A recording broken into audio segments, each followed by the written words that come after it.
नमस्कार, मैं नीरज कौशिक और हमारे YouTube चैनल पर आप सबका स्वागत है। आज हम पढ़ेंगे कक्षा 9 का हिंदी का एक उपविषय संवाद लेखन। इस वीडियो में हम संवाद लेखन की परिभाषा, इसके लेखन का उद्देश्य, लेखन के लिए महत्वपूर्ण बिंदु और संवाद लेखन का उदाहरण भी देखेंगे।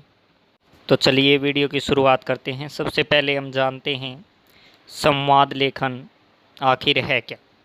देखिए, संवाद लेखन जिसको आप अंग्रेजी भाषा में डायलॉग राइटिंग कहते हैं, संवाद लेखन किसी विषय वस्तु पर दो या दो से अधिक व्यक्तियों के बीच बातचीत को संवाद कहते हैं। अर्थात आप समझ चुके होंगे, संवाद का मतलब केवल दो या दो से अधिक व्यक्तियों में, अर्थात किन्हीं भी दो व्यक्तियों में आपस में होने वाली बातचीत, वार्तालाप या चर्चा को ही संवाद कहा जाता है।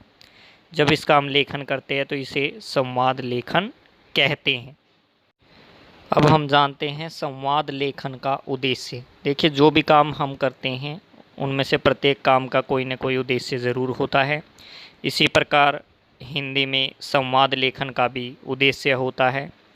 तो इसमें बताया गया है, संवाद लेखन का मुख्य उद्देश्य किसी औपचारिक बातचीत को कुशलतापूर्वक लिखित रूप से अभिव्यक्त करना होता है।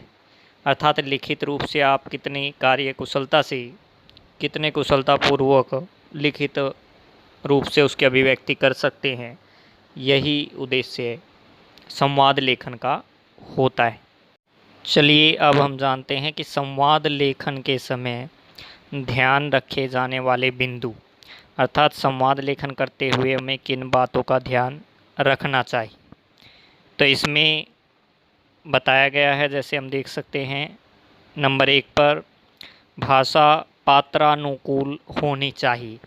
अर्थात जो संवाद लेखन की भाषा है वो पात्र जिसे आप अंग्रेजी में कैरेक्टर कहते हैं, उनके अनुसार ही होनी चाहिए।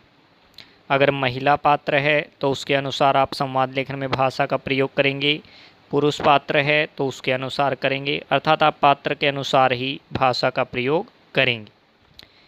इसी प्रकार संवाद परिस्थिति के अनुरूप होने चाहिए।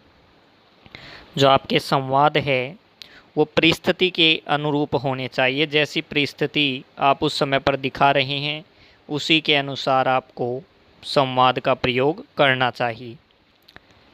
तीसरा जो बिंदु है, संवाद स्वाभाविक होने चाहिए। अर्थात संवाद की बातों में स्वाभाविकता नज़र आने चाहिए। ऐसा ना लगे कि आपने कृत्रिम वाक्यों का या बनावटी वाक्यों का प्रयोग किया है, तो उनमें स्वाभाविकता का गुण नज़र आए, इस प्रकार के संवाद होने चाहिए। अब देखते हैं चौथा बिंदु, विराम चिन्हों का प्रयोग यथास्थान अवश्य करें। इसका अर्थ ये है कि जहाँ पर ज़रूरत हो, जहाँ पर आवश्यकता हो, वहाँ पर हमें विराम चिन्हों का प्रयोग भी करना चाहिए।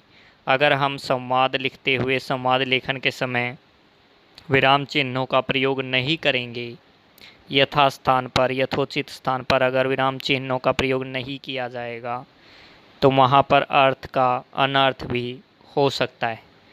विराम चिन्हों का महत्व देखते हुए हमें संवाद लेखन के समय भी उचित स्थानों पर विराम चिन्हों का प्रयोग अवश्य करना चाहिए।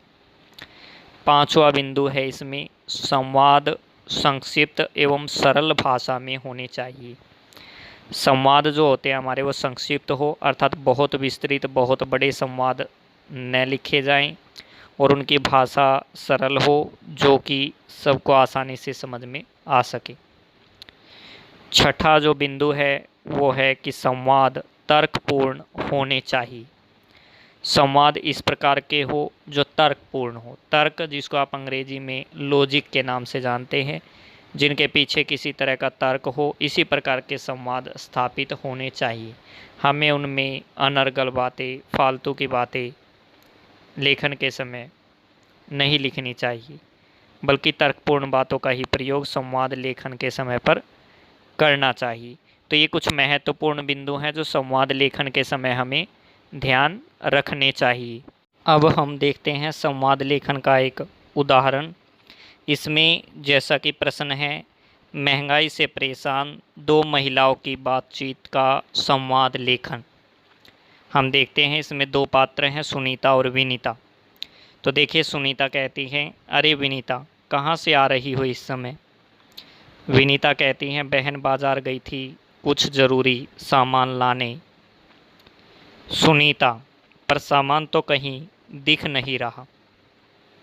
अब विनीता जवाब देती हैं, बहन, दाल, चावल, चीनी, आटा, चाय की पत्ती आदि के दाम सुनकर ही सिर चकराने लगता है।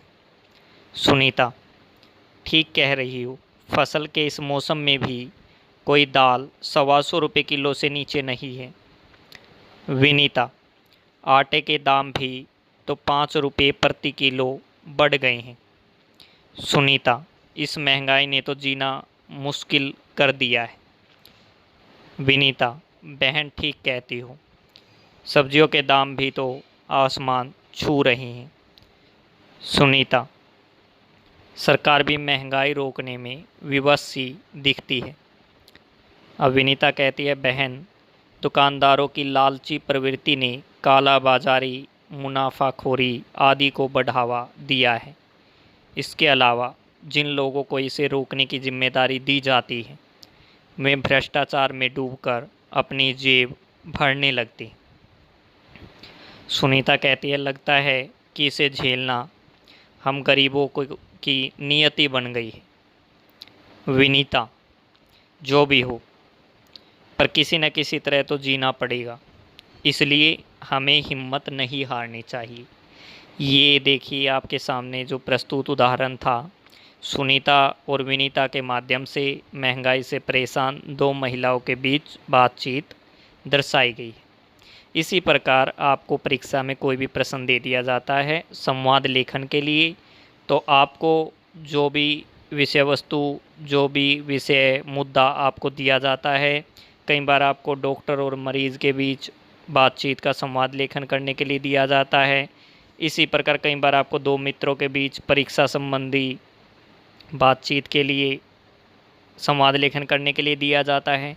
अर्थात प्रश्न कुछ भी हो सकता है, लेकिन आपको बनाना आना चाहिए, संवाद लेखन करना आना चाहिए। इसीलिए ये उदाहरण आपके सामने प्रस्तुत किया गया है, ताकि आप समझ पाएँ। और बहुत आसान विषय है, अगर आप ध्यान से पढ़ेंगे, समझेंगे, कुछ इनका अभ्यास करेंगे, तो आपको बिल्कुल भी संवाद लेखन में कोई समस्या नहीं आएगी। इसी उम्मीद के साथ धन्यवाद।